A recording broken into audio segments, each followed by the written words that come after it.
So if World War III were to start, the first ground fight would likely take place here, in a small medieval town called Narva, Estonia. Now, it's a city steeped in history and is located just steps away from Russia, so tension is quite palpable. The bridge connecting the two medieval fortresses, one in Russia and one in Estonia, is more than just a historic landmark, it's a potential flashpoint for conflict, as Estonia grapples with what it calls relentless provocations from Moscow.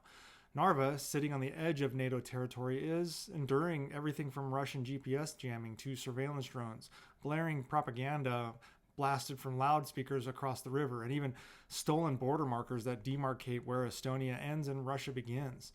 Igor Belitsev, Estonia's head of border security, described these actions as calculated attempts by Russia to provoke an overreaction. He said, quote, "We're not trying to start World War III, but the provocations are constant," end quote.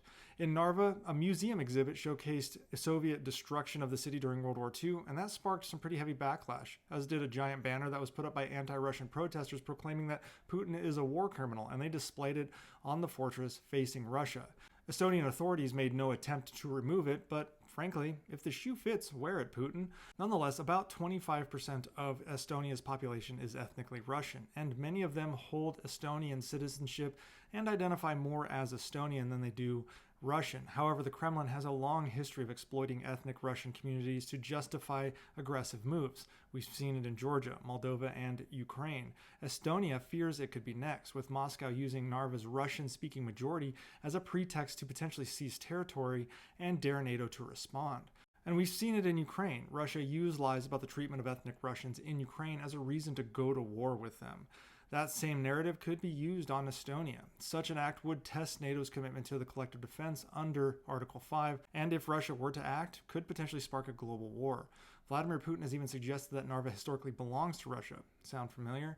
Which adds fuel to the Estonian fears. The city of Narva is closer to the Russian city of St. Petersburg than it is to the Estonian capital city of Tallinn, and Tallinn has a population of only 56,000, 96 of whom speak Russian. 1/3 hold Russian passports, making it a focal point of geopolitical tensions. Now, despite the large Russian population, some 77% of the residents do not support what Russia is doing. Now, Estonia is not some backwoods country. It's actually called the Silicon Valley of Europe because it is a very high-tech country where 1,452 different tech companies were founded, including Skype and ID.me, and if you're a veteran, you know all about that one. They have been proactive in the face of what Russia is doing, allocating 3.4% of their GDP to defense, which is the highest in NATO, and they plan to increase this to 3.7% in 2025. Now, the country is working to fortify its 338-kilometer border with Russia, deploying surveillance technology, anti-tank defenses, as well as a drone wall to counter incursions. Yet, challenges remain for them, including navigating Narva's frozen rivers and swamplands, which turn into natural highways for potential Russian forces during the winter.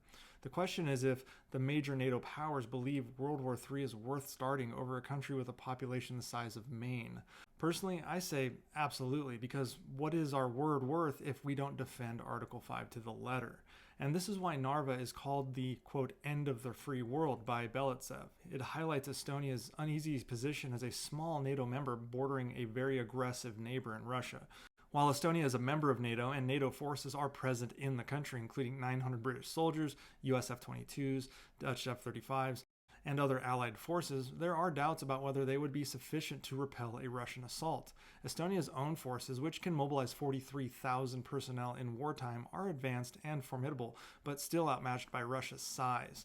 While Estonia walks a fine line to maintain stability within its own country as well amongst its ethnic Russians, it is unyielding in its stance towards Putin and Moscow's belligerence. Foot traffic across the Narva Bridge does continue, but there are long lines and strict border checks have been frustrating travelers as they try to get into Russia. Belitsev dismissed the complaint, saying, quote, "If you want to enter Russia, it should not be comfortable," end quote. Estonia's vigilance reflects a deep understanding of its vulnerability. Belitsev warns that NATO allies still underestimate the threat posed by Russia. Quote, "It wasn't clear in 2008, it wasn't clear in 2014, and it's still not clear now," he said, referencing past Russian aggression in Georgia and Crimea. As Estonia strengthens its defenses, it sends a message to Russia. Any incursion, no matter how small, will be met with resistance. For Estonia and NATO, the cost of inaction, though, could be catastrophic. And that is especially true if countries like the United States, France, Britain, Germany, etc.